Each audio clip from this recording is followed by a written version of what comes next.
नवरात्रि के दूसरे दिन माँ ब्रह्मचारिणी का पूजन। माँ ब्रह्मचारिणी के नाम से ही उनकी शक्तियों की महिमा का वर्णन मिलता है।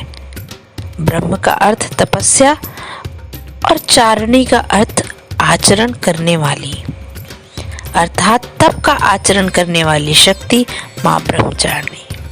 माँ के इस स्वरूप के पूजन से मनुष्य में तप, त्याग, वैराग्य, सदाचार, संयम की वृद्धि होती है। लक्ष्य धारण करने की क्षमता आती है, विवेक जागृत होता है। माँ ब्रह्मचारिणी की कृपा से भक्त सर्वत्र सिद्धि और विजय प्राप्त करता है।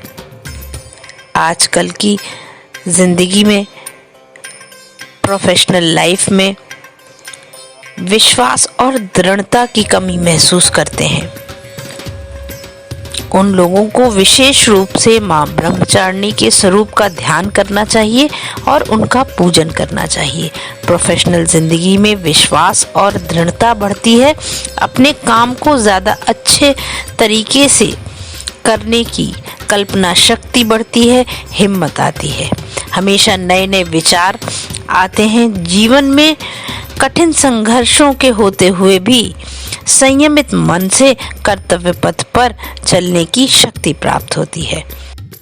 पौराणिक कथाओं के आधार पर माँ ब्रह्मचारिणी हिमालय राज की पुत्री थी और नारद जी के उपदेश से भगवान शंकर को पति रूप में प्राप्त करने के लिए उन्होंने घोर तपस्या की।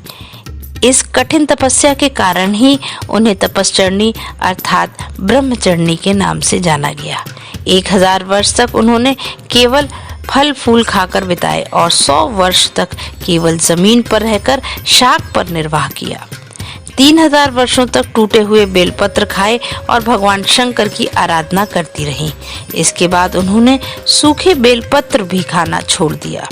कई हजार वर्ष तक निर्जल और निराहार रहकर माँ ने तपस्या की। तपस्या के कारण उनका शरीर क्षीण हो गया। तब ऋषियों ने और देवगणों ने उनकी तपस्या को प्रणाम करते हुए उनकी कठोर तपस्या पर भगवान शंकर की कृपा होगी ऐसा आश्वासन देते हुए उन्हें घर जाने को कहा। आपकी मनोकामना परिपूर्ण होगी। भगवान चंद्रमौली शिव जी तुम्हें पति रूप में प्राप्त होंगे। अब तपस्या छोड़कर घर लौट जाओ, ऐसा आश्वासन दिया। जल्द ही आपके पिता आपको लेने आएंगे। माँ के इस तरह से समझाते हुए माँ को देवगणों ने घर वापस भेजा।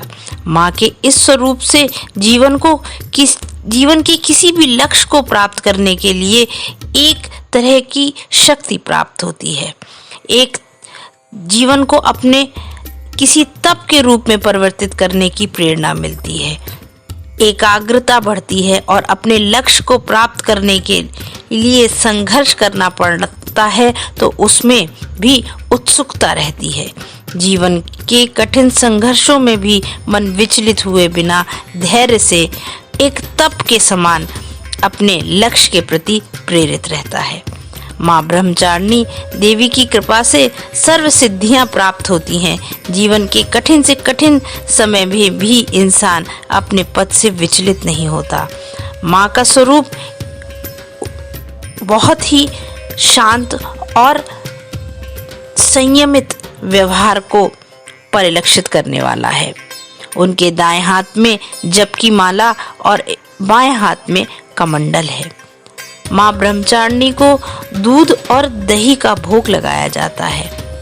ब्रह्मचारिणी रूप की आराधना से स्वस्थ जीवन और निरोगता प्राप्त होती है।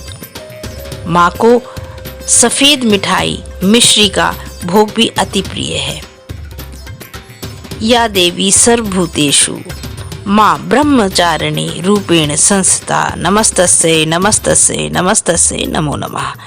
इस मंत्र का जाप करते हुए माँ को पीले व लाल पुष्प अर्पित करने चाहिए। दूध से बनी सामग्री का भोग लगाना चाहिए और घी और कपूर से माँ की आरती करने पर माँ को अति प्रसन्नता मिलती है। माँ के 9 रूपों में से ये स्वरूप अति सौम्य, क्रोध रहित और तुरंत वरदान देने वाला है। माँ का रूप शांत, सौम्य और मोहक है। श्वेत वस्त्र धारण किए हुए, हाथों में कमंडल धारण किए हुए हैं। माँ के इस स्वरूप के ध्यान से मन संयमित रहता है। माँ ब्रह्मचारिणी के इस स्वरूप का ध्यान कर उपासना करने से व्यक्ति का मन स्वादिष्ठान चक्र पर स्थित होता है। इस चक्र की जागृति से स्पष्टता और व्यक्तित्व का विकास होता है। इसका प्रतीक 6 पंखुड़ियों वाला एक कमल है, जिसकी 6 पंखुड़ियां क्रमशः क्रोध, घृणा, वैमनस्य, क्रूरता, अभिलाषा और गर्व का प्रतीक है। ये हमारे नकारात्मक गुणों को प्रतीक के रूप में प्रदर्शित करती हैं, जिन पर अगर हम विजय प्राप्त कर ले तो हमें अनेक सकारात्मक ऊर्जाओं का प्रवाह मिलता है। इसके अलावा अन्य प्रमुख अवगुण जो हमारे विकास को रोकते हैं, आलस्य, भय, संदेह, बदलाव, ईर्ष्या और लोभ, इन पर भी इस चक्र की जागृति से नियंत्रण होता है।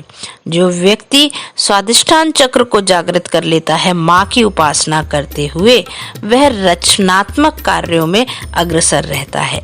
किसी भी प्रकार की अगर रचनात्मकता की कमी रहती है, कार्य को सुनियोजित ढंग से करने में कमी रहती है, नीरसता रहती है, जीवन में नए विचार नहीं आते, तो कहीं ना कहीं माँ ब्रह्मचारिणी के पूजन से और उपासना से आपको लाभ प्राप्त होगा। माँ ब्रह्मचारिणी के पूजन से ग्रहों में मंगल ग्रह की ऊर्जा को भी नियंत्रित किया जाता है। इसीलिए माँ के इस स्वरूप की पूजा से हम अपने पराक्रम को संयमित करते हैं और उसको एक दिशा देकर अपने लक्ष्य की ओर बढ़ने में अग्रसर रहते हैं। माँ के इस स्वरूप के पूजन से मंगल ग्रह की नकारात्मक प्रभाव या जन्म पत्रिका में मंगल ग्रह से बन रहे दुर्योगों से भी शांति प्राप्त होती है। इसी तरह माँ के इस दूसरे स्वरूप की ऊर्जा के दूसरे स्वरूप का पूजन नवदुर्गा के नवरात्रि की दूसरे दिन किया जाता है।